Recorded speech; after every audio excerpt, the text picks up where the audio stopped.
Afternoon, Scallywags. Robert here of Scallywag's Fishbowl.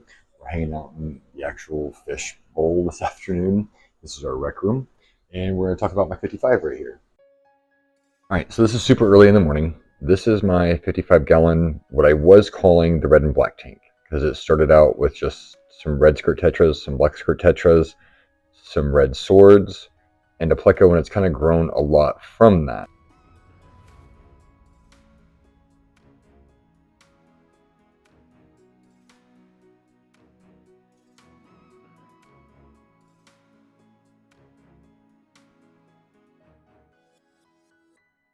Here's the star of the show.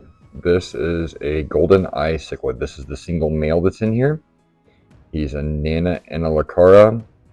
I can't pronounce that word correctly at all, but he is super gorgeous, super colorful.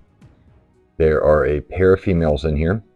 We started with 5 and we lost 2 over the past year. Not quite sure why, but these 3 seem to be doing really great. Over here it's hard to see, but this is our little female, one of them. The glare's a little rough and she's kind of darkened up. She's been hiding over here on this side of the tank for a while.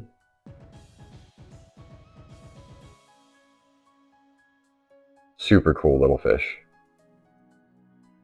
Lots of swords.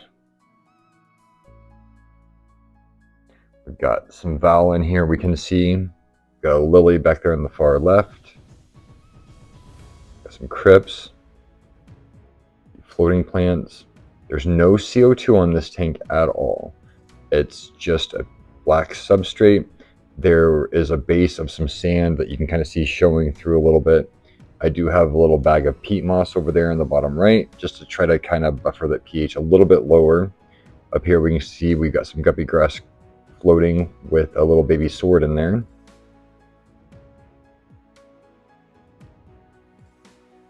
Sorry for the glare, it's kind of hard.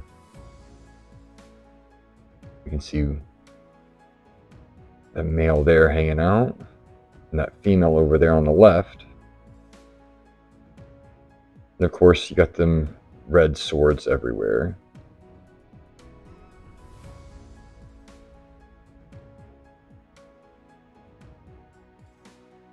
Here I fed some tropical flake to everybody, kind of what we see dispersing amongst the tank.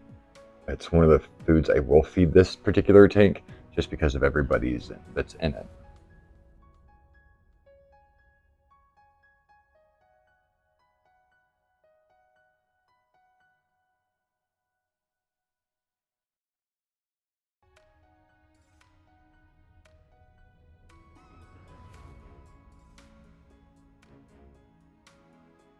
We can see we got some of that twisty Val in there, some guppy grass kind of floating there in the middle.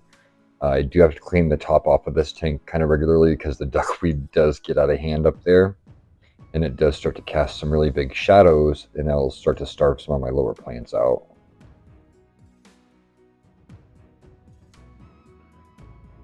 I hope you all enjoyed this video. This tank's a lot of fun to watch. I've enjoyed watching it grow over the past couple of years. Any questions about this tank, feel free to ask down in the comment.